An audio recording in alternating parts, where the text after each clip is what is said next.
All right, guys, welcome back to another episode of On Air with Dro. This is episode number 3 on the Zoom series. Today, I have my good friend David Dwork from Channel 10, and he also has a podcast for the Florida Panthers called Chirping the Cats. Tell everybody hello, David. Hello, everybody. Thanks for having me on, Dro. I appreciate it. Appreciate it, David, for you coming on the show. I know we're having through tough times and everything, so kind of wanted to ask you, how's quarantine life? How's everything going since the whole pandemic has, broken through? I mean, as good as can be expected, I remind myself all the time that I'm certainly very lucky in the situation and that I'm able to work from home and be with my family. And fortunately, my family has all been very healthy throughout all this. So I'm definitely one of the luckier ones because, as you know, it's been ridiculously tough for so many people right. for a while now. Of course. And I know it's going to get better, it's just when you're, with the amount of time. So I'm hoping everyone is doing well, when you guys are watching this, and if this gives you a little bit of happiness and stuff. So, we're taking it day by day, and hopefully everything is going to be good. But on other note, David, you know what we're here for. We're here to talk about hockey. We have some news. It's not confirmed just yet, but we do have some news that July 31st, they're looking to start up back the league. And now 24 teams will be added to this playoff, push for hockey. What do you feel about this agreement so far? Like having 24 teams, what is your opinion about that? Do you think that's okay? Yeah, I think they did a good job of answering the question of, what do you do about all the teams that were on the fringe if they did end the regular season where it was, which is exactly what they did. And I think they came up with a pretty good solution. The five game play-in series that is part of the postseason, I think is good. I think it gives a lot of teams the opportunity to kind of it expands what we love about the playoffs, right? Like one of the great things about hockey playoffs is that anybody can win it any year. Just get in, and that's really all you have to do. I mean, we've seen it with the Kings a few years back when they won as the last team in the playoffs, the 16th seed, and that's what we love about the hockey playoffs is the unpredictability. So I think another round is great. Overall, I'm happy with it. I hope they can get it off the ground. As you said, it's still a ways away, and there's still a lot of hurdles that they're going to have to jump over. But it's a lot of steps in the right direction lately. So I'm certainly enthused about it. Yeah, as a hockey fan for us, I mean, for me, without any sports for the past couple of months has been really, really hard. I mean, other than playing video games, that gets boring. So you don't want to be playing NHL 20. You want to see the real thing. You want to see the players going at it. So it's a really good step how, NBA and NHL have come to an agreement, for the same kind of date. So that should be good. So we're not too far away from it. So kind of the breakdown, if you guys don't know what they're agreeing to, so first thing they have agreed to an agreement for July 31st. That's the plan to start the season. Now, the East and the West are going to be broken down. So the East is a best of 5 or a play-in series, as they would say. First, you have the number 5 Pittsburgh Penguins going against the number 12 Montreal Canadiens. Then you have the number 6 Carolina Hurricanes going against the number 11 New York Rangers. Then you have the number 7 New York Islanders going against your hometown Florida Panthers. And then the number 8 Toronto Maple Leafs versus the number 9 Columbus Blue Jackets. Obviously, we want to talk about Florida hockey, Florida Panthers. So giving it to you, David, this is a rematch of 2016. Obviously, different players going at it. And it just feels weird because the Panthers, I think if you want to correct me, I believe this is the 5th time they've made the postseason in their franchise history. Obviously not the routinely way of making the playoffs, but do you think, what do you think? In best of 5? I mean, there's 2 less games in original games, best of 7. What do you think the Panthers' chances are against the Islanders this year? First, I will correct you. It's the 6th time that they've made it. Sorry. Yes. Lucky perfect. number 6, we hope. But yeah, I mean, look, at the end of the day, there's really no way to predict across the board because of this ridiculous 3 months that people have been just sitting around and waiting. Some of these players have gone longer without skating right now than perhaps their whole lives because you get on skates young and you skate your whole life, and who takes 3 months off? So, obviously that's an element. Now, looking at how the teams were performing prior to the pause, and just the season as a whole. You have to like the Panthers' chances in that the Islanders have been playing so poorly over the 6 weeks or so, and even a little bit beyond, leading up to the break. Like the Islanders' bread and butter for so long, like what made them so good last season and what made them ridiculously good the first few months of this season was how well they were playing defensively. And as soon as those breakdowns started happening, teams started attacking their crease a little harder, making it a little bit more difficult on their goalies, Varlamov and Bryce. Goals started going in. You see the goals against going up, which is interesting that the shots against, when I was researching this a couple weeks ago, their shots against really stayed the same all year. It was just the goals against that started to go up. So, it just kind of shows that their defense was starting to break down a bit and teams were figuring them out. The Panthers, obviously they had a nightmarish month of February. They really looked like they were coming out of it the last 3 games, the overtime loss to Boston, and then the wins against Montreal and at the Stanley Cup champion St. Louis Blues. They were playing strong possessionally, which is what we saw prior to the All-Star break when they won 6 straight games. They were starting to put the puck in the net a little bit more. And really the missing link for the Panthers as they went into the pause was performance from their top line, their Sasha Barkov and Evgeny Dadonov. Both were really struggling when the stoppage happened. So, if they can get going, obviously, I like the Panthers' chances in this one. The Panthers are a team that has not had any issues scoring really all season. They're a team that can put the puck in the net from line 1 to line 4 on the back end. You got 2 guys in Ekblad and Yandel, both over 40 assists this year. So I like the Panthers' chances. If the Islanders can turn things around and resume that defensive play, we could have a hell of a series. Yeah. Or if Thomas Greiss does against the Panthers what he's always done against the Panthers, which is have like a .950 save percentage, that could make things difficult. But overall, Alejandro, I really do like the Panthers' chances against the Islanders. Yeah, I do too. And then obviously, being a number 10 seed is not the worst thing. I know, having like Montreal being number 12, getting in, that's a different thing. They're playing different kind of hockey down the stretch. But I feel like the Florida Panthers, I think, believe it or not, normally when you have, like you were saying, normally when you have time off, especially for these guys that don't have more than a month off, even in the off season because you train and everything, honestly getting players back healthy. I mean, Brian Boyle is another one. He was kind of hurt down the stretch. Getting these key veterans in and making sure that you have that veteran presence, I think is going to be a really interesting part for the Florida Panthers, especially to be there's not much playoff experience other than the veterans. Huberdeau being and Barkov being in the previous playoff push in 2016. I think it's going to be something mentally really good for them, especially the time off and just eager to get back, and everyone's going to be fully healthy, which is going to be really good because I think we're probably going to see one of the best hockey playoffs in a while, because everybody's just going to be so fresh, ready to go, maybe a little rusty, but at the same time, I think, these are professionals enough to understand that at the end of the day, they have one job to do, and that's to make sure that, they win hockey games. And I think it's going to be very exciting. Obviously, it's a very disappointing that it's not going to be at the BB&T Center, obviously, because the home crowd, we would love to see that, 19,000 strong, going out there and really, embracing the team. But it's going to be interesting. I think, like you said, there's going to be a lot of scoring goals. I think the Florida Panthers were like 5th or 6th in the league in offense this season. So, they're able to be scoring in each and every line. So I think as Panther fans, we should be really excited, to see, first of all, hockey in general, but, obviously a playoff. That's the best thing right now. So kind of the next thing that I wanted to go over is, since we're on the East side, is there any other favorable matchup that you would like to see other than the Florida Panthers game series?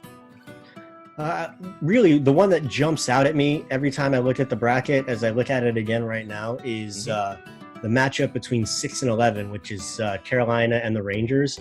Carolina, we know they're one of the more fun teams in the league, and kind of like the Panthers, they've had a little bit of an up and down year, until the stoppage, and the Rangers were on fire in February and March. Like they came storming up the standings. That they were really becoming a problem with the Panthers also trying to get into that wild card. Like the Rangers were just creeping up. And the way that they've been playing with with Panarin and their top line, and guys like Zibanejad, And then their goalie rotation with Shesterkin coming in, and then Georgiev, and obviously they've got the King back there too. So it's intriguing as hell to me, that matchup. I'm excited to see it. But as you said, look, not only do we get playoffs right now when we've had no sports to watch, but we get a bonus round, basically. Exactly. So, I'm just excited for it to happen. I'm excited to have some new content to write about and to cover, and like you said, it's fun right now. I was just saying last night to my wife, just think about, we might be stuck at home in 2 months, but in 2 months we can also have live sports to watch, which is just going to be mind-blowing right now. Exactly. Yeah, and I think you nailed it. I think, like how you were saying, we get bonus hockey. I mean, it's crazy to think that, and the bonus round, I think a lot of fans are going to come to it. I know they're limiting it to 2 cities. We don't know as of just yet, where. But yeah, I agree with you. I really love the Carolina Hurricanes versus the Rangers. But I think another series that we could look at potentially would be the Toronto Maple Leafs and the Columbus Blue Jackets. I know Seth Jones had gotten injured right before the break. I'm not too sure how long his injury was, or is going to be. I'm sorry. But I think that would be another interesting topic, because first of all, I mean, Toronto Maple Leafs, you have the young core, with Matthews, Marner, Frederik Anderson, etc., Nylander. Obviously, a lot of Maple Leafs all around, everywhere, definitely rooting for them. And they're just a really good team. As soon as they were getting into before the break, they were getting into a hot stretch. Very similar how you were saying with the Carolina Hurricanes and the Rangers. So that would be a little fun team to watch. And then Columbus Blue Jackets, I mean, we all thought when Sergei Bobrovsky left Columbus, they were going to be in a tight hole. But Elvis, I can't pronounce his last name, but I think it's Merzlikins. Thank you. He has been tremendous. He's almost looked like a Bobrovsky mini-me. So definitely is really good for them. I think Columbus Blue Jackets and the Toronto Maple Leafs, I think that series is going to be very interesting to watch. I think maybe goals might be in a premium, but you may never know. Like playoff hockey, like you were mentioning, anything goes. So that should be interesting there. So the last question that I totally helped, which is interesting, because their story all year is they kept getting injuries to key players and they didn't skip a beat. So now they'll hit the playoffs, and I was just reading, they're supposed to be healthy across the board. Not just Seth Jones, but Atkinson, everybody's coming back. Oh, look at that. Yeah. The Leafs still have their hand. Yeah, that's going to be a tough series. And the thing that I want to break it down, since we are staying in the East, just one more Panther question regarding that. So we saw that, Dale Talon had a meeting kind of with the media the other day, and he was mentioning that, or I think Randy Mueller asked him, how important is this playoff push? Obviously, these Florida Panthers, like we mentioned before, they made the playoffs in 2016, but you have some other players where you're getting, evaluated to making sure, is this a long tenure, team that we want to continue? What is some of the things that you think, are at stake here for the Florida Panthers? Because obviously, if they don't win this, round, you're going to have some questions at the end in the offseason, who to re-sign, who to trade for. What do you think? How pivotal is this playoff matchup? I mean, you go into any playoff, especially the Panthers franchise, which they've come at such a premium. I mean, we're approaching 30 years now, and we just said before, it's the 6th time they've made it. They haven't won a playoff round since 1996. Okay, that's 24 years. So regardless of what the situation is, whether it's a regular playoff year, whether it's coronavirus and empty arenas, it's the playoffs. So it's pivotal for the Panthers to succeed. That's the message that you're going to hear across the board. There's nothing more important right now to this team than game 1 against the Islanders, whenever it happens. Right. And then you move on from there. So whether they move on, they get their first playoff round win, they make some noise, or if it ends right there, then your decisions will come afterwards. But you can't really get into the mindset of thinking about that, because you've got to focus on what's right in front of you. Now, obviously, having said that, big decisions looming, because you've got free agents, Hoffman, Dadonov, Pissick is another one who's become very valuable, I think, to this team, especially in Quenneville's opinion. May come back cheap. And if you look at their restricted free agents, across the board, they're all guys that you'd want to hang on to. Whether I'm trying to think off the top of my head, it was I'm drawing a blank right now. I had the whole list recently. It's just a bunch of young guys. Like Weeder, I think, was in there, and Josh Brown was another defenseman in there.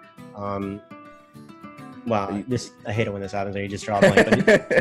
But there's a lot of decisions that are going to have to be made for Talon for sure. And as we've seen previously, like whether it was what's that? Was it like Tony Nato? You talking about defensemen or forwards? Or no, Tony Nato was another one that was on the RFA list. But I'm just saying, in terms of Dale Talon, if you look at what he's done, the last year, right? He went after Taylor Hall. He went after Artemi Panarin, and this was already with what's in place. Right. So you got to think he's not shy at all for making another big move or bringing another huge name contract, whatever. So I'm really intrigued to see what happens with the offseason, because I think all options are on the table for Dale. He may try to wipe the board clean from the current guys and go after a new stock of player in terms of getting rid of Dadonov, Hoffman, those guys. Right. But right now, what we were first saying, the playoffs have got to be the focus. And the Panthers go into a series, you've got to like their chances just because of the team they have, regardless of what the Islanders have been up to. They've got a team that should be built for playoff success. So you mentioned before all those playoff veterans that they brought in, the Connollys, the Acharis, Bobrovsky, 34 games of playoff experience under his belt. Boyle they signed. Anton Strawman, he's been to the finals twice. Right. Him and Boyle went back-to-back years with teammates with the Rangers and with the Lightning. So they've got plenty of playoff experience. There's really no excuses left at this point. Yeah, and I agree with you. I mean, there's nothing more that Dale Talon couldn't do, right? And I agree. I think for some Panther fans, we see Dale Talon similar to like a Pat Riley style. Obviously less success, but his pedigree, his resume with the Blackhawks kind of, gave him that as soon as he came over from Chicago. But, for me, I have all trust in Dale Talon. I mean, he hasn't been really lucky with some of the moves he's had over the years, like a Jerry Hudler back in the day in 2016 and Teddy Purcell.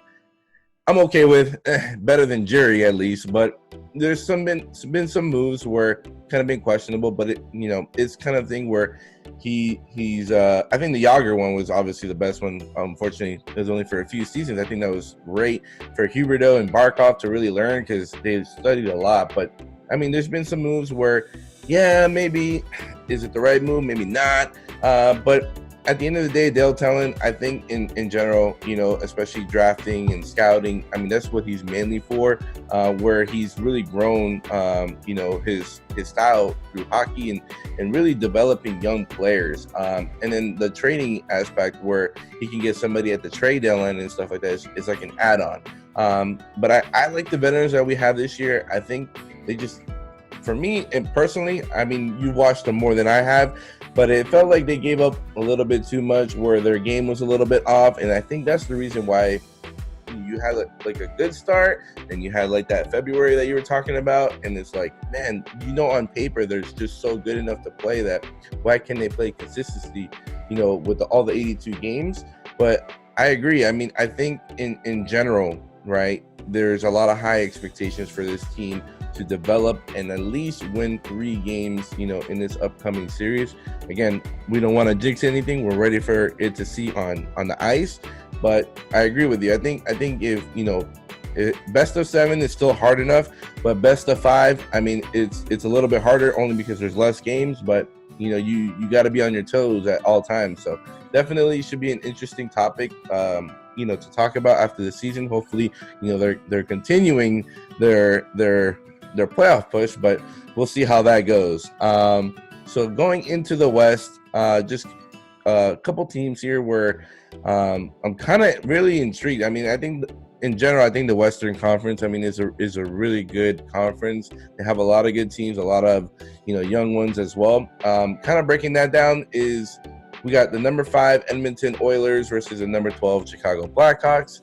We got the number 6 Nashville Predators going against the number 11 Arizona Coyotes. And we have the number 7 Vancouver Canucks going against the number 10 Minnesota Wild.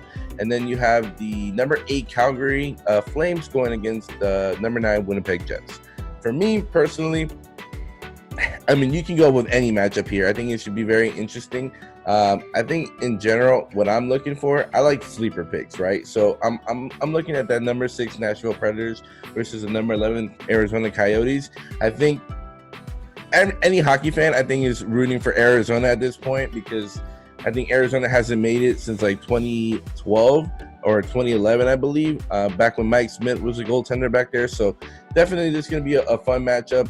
Arizona is a very young team, restructured their whole organization pretty much, has developed good players, a lot of veterans, very similar to the Florida Panthers. It's maybe the similarities, and maybe that's the reason why I like Arizona. I mean, Nashville's a great team. I love Nashville as well. Their defensive core is amazing. Pekka Rinne is getting older, but still a great goaltender. And then you have Forsberg, you have Craig Smith, you have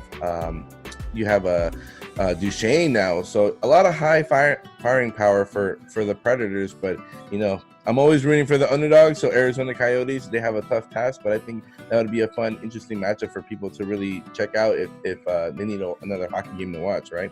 What do you think, David? No, I totally agree. That's the series that I want to watch, in that first round Western Conference. I've been high on Arizona since last year when I picked them as a playoff team before they were decimated from injuries and lost all their goaltenders. Yeah. So this year I thought once again that they would be a good team. They were healthy. They had Darcy Kemper back there who was looking really good in goal before he got hurt briefly earlier this year. But I love their back line. I love Oliver Ekman-Larsson. They've got Goligoski. They've got a Jacob Chikrin back there who should be back from his injury. And then you look at their forwards and you forget they've got Taylor Hall. They've got Phil Kessel. In addition to all the young guys, the Cody Kessler, the Clayton Keller, Clayton Kellers of the world. Even Vinny Hinestroza, the guy they got from Chicago. Yep. And then I mentioned Darcy Kemper and goal, but they've also got Ansi Raanta. So they've got that 1-2 punch, just like, with the Panthers. Having Bob and Drieger is very good. So I'm excited to see that playoff series roll out. I'm just excited to get there, to be honest. It's still a ways. I agree. After having nothing since March, it seems like it doesn't feel like that far away, just because we've got fresh, updates every so often, something to keep it going. I agree. I think in general, to be honest with you, without having hockey for 2 months, I think we're going to get spoiled in reality. So I think this should be very fun. Obviously, you have the top 8 teams, top 4 teams being Boston Bruins, Tampa Bay Lightning, Capitals, the Flyers. Then you have the Blues, Avalanche, and the Knights in the West. And as far as I know, I think what I was reading, they were going to have a best of 3 type series for them to reseed the top 4. So I'm not 200% sure because they haven't really come out with it, but that should be interesting. What they're saying now, it's going to be they're each going to play each other once. Okay. And whoever comes out of that little round robin, which is what they call it, whoever comes out of that with the best record, the best points percentage, that's how they'll rank them. Oh, interesting. Then, okay. For whatever reason, 2 teams end up tied, then they'll go to the regular season points percentage to break that tiebreaker. Wow, there's so much math going, pretty much, it feels like, right? Yeah. Well, that's awesome. So that was pretty much the breakdown, the update that we have for you guys for the NHL. What I want to ask you, David, obviously you've been in sports for a long period of time. Do you have a favorite Panthers memory? It could be playoff, regular season, mostly playoff if you can, but something that you really cherish and over the years. I mean, the one thing that always pops out to me when you talk about, obviously, for Panthers playoffs in terms of in-person memories, I always go back to 2012, Game 7 at home. Hadn't been in the playoffs in over 10 years. Hadn't won a playoff game in nearly 20 years. Right. Hadn't won a playoff game since 97. Hadn't been in the playoffs since 2000. Finally back. A playoff series, a Game 7 at home. And then Marcel Gottsch, when he tied that game late in the third period, and that building just, I'd been in the BB&T Center, even back in 2012. You've been in there hundreds of times. It's been around since 98. So never had I seen the building, heard the building. Just, it was unbelievable. Right. And so I always just go back to that as something that, at least for Panther fans, we haven't had much of. I personally was not at the 96 run. I watched them all on TV, but I was still pretty young, and I didn't get to go to any of those games. So being at the 2012 and the 2016 playoff games were awesome. But that moment, that minute or so after Marcel Gottsch tied that game, and I even go back and I watch the YouTube video sometimes, just so I can hear in the background, right? Just whoosh.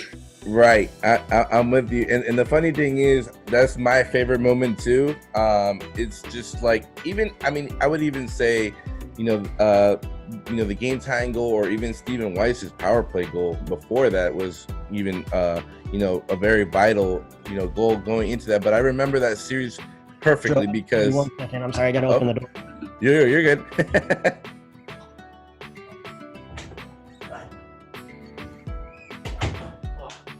Sorry about that. No, you're good. You're good. It I didn't realize happens. the cat was locked in here when I started this. She was like scratching on Like, get me out of here. I don't need her to pee on the bed while we're doing this. Yeah, no, I know how that feels. We have one here as well. But yeah, just to go back to it, yeah, I think that's my favorite moment too. I just remember that playoff series vividly. I think I was 17 or 18, I can't remember. And literally, actually 18.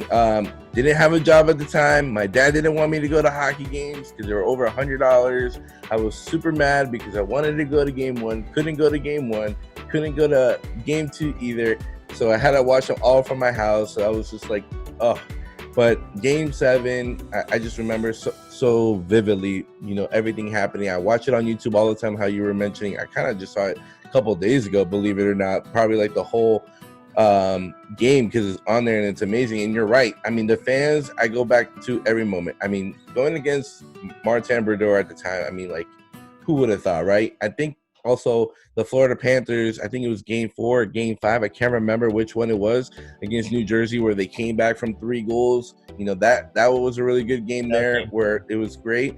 Just missing the players. I mean, Marcel Gotch was one of those players where, I mean, on paper, you're not seeing him as a line 1, line 2, but he just plays such a vital role. And I think, believe it or not, I think Marcel Gotch is, other than Barkov and Huberdeau, he would probably be one of my favorite players to play the game as a Panther, because he just did so much work.